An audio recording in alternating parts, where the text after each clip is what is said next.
नमस्कार, सूजस स्पेशल कार्यक्रम हमारे सीएम में आप सभी का स्वागत है। मैं हूं आपके साथ निशा शर्मा। आइए हमारे सीएम की इस खास रिपोर्ट पर एक नजर डालते हैं।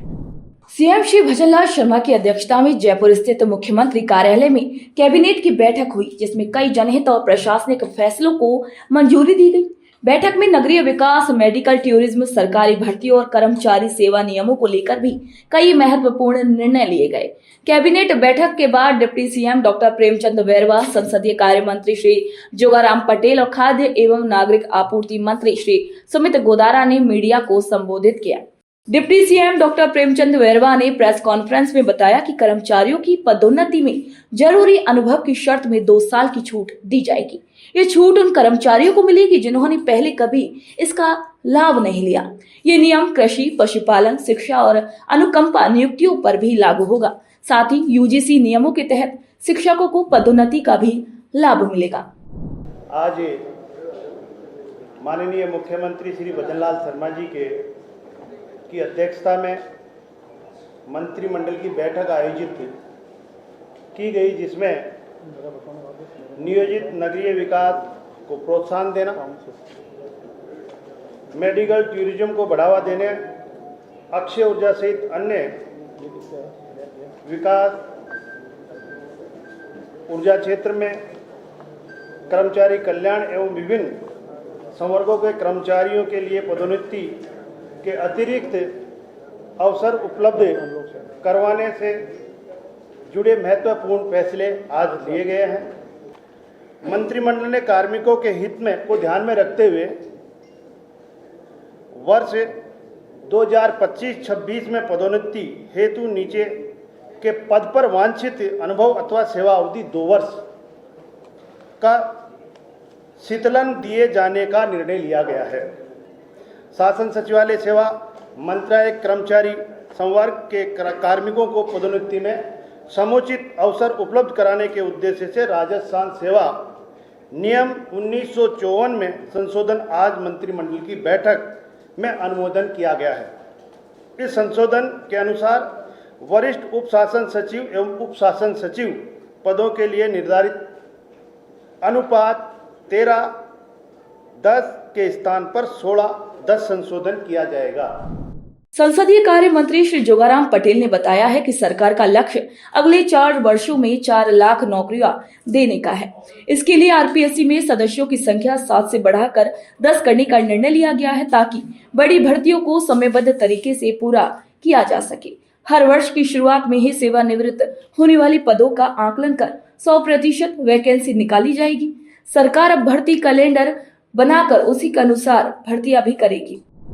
सरकार ने महसूस किया है कि वर्तमान में अनेक भर्तियों का कार्यक्रम चल रहा, बहुत बड़ा काम बढ़ गया है। चूंकि काम बढ़ गया है तो सदस्य संख्या भी बढ़नी चाहिए। लंबे समय से सदस्य संख्या नहीं बढ़ी थी, इसीलिए जो वर्तमान में अध्यक्ष के अलावा 7 सदस्य है उसकी संख्या बढ़ा करके 10 करने का आज हमने निर्णय लिया है। और भविष्य में विधिवत कार्रवाई के उपरांत 7 सदस्यों के स्थान पर 10 सदस्य होंगे। आने वाले 4 वर्षों में 5 वर्षों में हमने अपना पूरे कार्यकाल के दौरान 4 लाख नौकरियों का और इस साल 1 लाख नौकरी का जहाँ 70,000 के लगभग हम पहुँच गए हैं, उसमें भी सहायता मिलेगी। मित्रों, दूसरा हमारा सबसे महत्वपूर्ण विषय है रोजगार। राजस्थान के परिप्रेक्ष्य में पूर्ववर्ती सरकार द्वारा किए गए घोटाले के अनुरूप रोजगार हमारे लिए बहुत महत्वपूर्ण है। आज तक सरकारें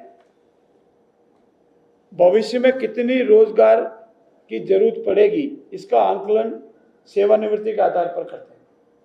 2025 में कितना सेवानिवृत्त होंगे, 2026 में कितना सेवानिवृत्त होंगे, और इसके 50% की विज्ञप्ति निकालते हैं, भर्ती करते हैं। हमारे यशस्वी मुख्यमंत्री भजनलाल जी का ये मानना है कि क्यों ना हम आकलन पहले ही कर लें।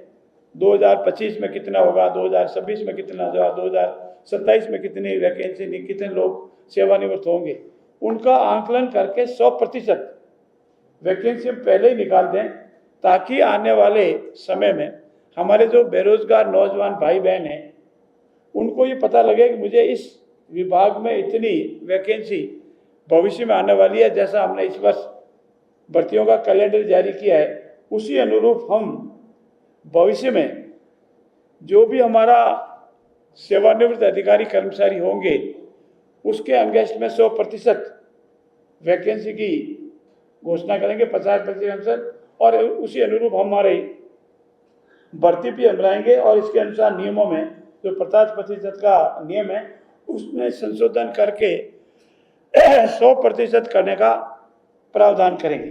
खाद्य एवं नागरिक आपूर्ति मंत्री श्री सुमित गोदारा ने बताया है कि गैस आधारित अर्थव्यवस्था को बढ़ावा देने के लिए राजस्थान सिटी गैस डिस्ट्रीब्यूशन नीति 2025 का अनुमोदन भी मंत्रिमंडल द्वारा किया गया। इससे राज्य में कार्बन उत्सर्जन घटाने में मदद मिलेगी और स्वच्छ, सुरक्षित और पर्यावरण अनुकूल प्राकृतिक गैस की पहुंच आम जन तक सुलभ हो सकेगी। इस नीति से सिटी गैस डिस्ट्रीब्यूशन के इंफ्रास्ट्रक्चर में निवेश को बढ़ावा मिलेगा। साथ ही इससे पीएनजी और सीएनजी नेटवर्क का छोटे शहरों और नगरों में तेजी से विस्तार हो सकेगा। जिस तरह उसकी नीति 2025 जिस तरह हम देख रहे हैं, माननीय प्रधानमंत्री श्री नरेंद्र मोदी जी के नेतृत्व में देश में हर क्षेत्र में कार्य हो रहा है, चाहे सड़कों से लो, चाहे जल जीवन मिशन से पानी से लेकर चाहे जनधन खाते, कोई ऐसा क्षेत्र बाकी नहीं रहा। उसी दिशा में जिस तरह उज्ज्वला गैस आई उसी तरह अब सिटी में गैस डिस्ट्रीब्यूशन का काम पाइपलाइन के थ्रू, उसके लिए राजस्थान सरकार ने आज नीति बनाई, इसका अनुमोदन किया गया। इसके तहत गैस आधारित अर्थव्यवस्था को बल मिलेगा और इन्वेस्टमेंट होंगे यहाँ पे और साथ में लोगों को रोजगार मिलेगा और बड़े शहर और कस्बों में पाइप से गैस जाएगी। उसकी नीति का आज अनुमोदन कैबिनेट द्वारा किया गया, जिसमें एक सीजीडी यानी सिटी गैस डिस्ट्रीब्यूशन पोर्टल भी बनाया जाएगा जिससे लोगों को, आमजन को सुविधा मिल सके। ये नीति 31 मार्च 2029 तक लागू रहेगी या जब तक प्रभावी रहेगी, जब तक कोई दूसरी नीति इसमें नहीं आती। कैबिनेट ने नई टाउनशिप पॉलिसी को मंजूरी दे दी है जो आमजन और मध्यम वर्गीय परिवारों के हित में तैयार की गई है। अब टोटल एरिया का 60% हिस्सा पार्क और खेल मैदान के लिए आरक्षित होगा। बफर जोन का प्रावधान भी सुनिश्चित किया गया है।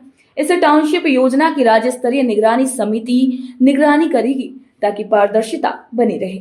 आवास के साथ सार्वजनिक हित की प्राथमिकताएं भी सुनिश्चित की जाएंगी। मुख्यमंत्री श्री भजनलाल शर्मा की अध्यक्षता में ऊर्जा नीति और मेडिकल टूरिज्म से जुड़े कई फैसले लिए गए। सौर ऊर्जा उत्पादन के लिए 3 जॉइंट वेंचर प्रस्तावों को मंजूरी मिली है, जिनसे 42,000 करोड़ रुपए का निवेश आएगा। इससे राज्य को बिजली आपूर्ति में बड़ी राहत मिलेगी। वहीं राजस्थान आयुर्विज्ञान संस्थान यानी कि रिम्स को एम्स नई दिल्ली की तर्ज पर विकसित किया जाएगा। इस दिशा में कानून संशोधन को भी मंजूरी दी गई है। साथ ही ग्रीन राजस्थान नीति को भी स्वीकृति दी गई है। कैबिनेट बैठक में प्रदेश के कई महाविद्यालयों के नाम बदलने को भी मंजूरी दी गई है। राजकीय स्नातकोत्तर महाविद्यालय ओसिया जिला जोधपुर का नामकरण शहीद गोरख राम वीर चक्र राजकीय स्नातकोत्तर महाविद्यालय ओसिया, राजकीय कन्या महाविद्यालय बुड्ढा जोहड़ रायसिंह नगर का नामकरण राजकीय श्री गुरु जम्बेश्वर कन्या महाविद्यालय बुड्ढा जोहड़ रायसिंह नगर और राजकीय महाविद्यालय फतेहपुर का नामकरण मोदी सन राजकीय महाविद्यालय फतेहपुर किया गया है। तो सुजस स्पेशल कार्यक्रम हमारे सीएम में आज के लिए इतना ही। फिर आप सभी से मुलाकात होगी नई खबर, नई जानकारियों के साथ। तब तक के लिए मुझे दीजिए इजाजत। नमस्कार।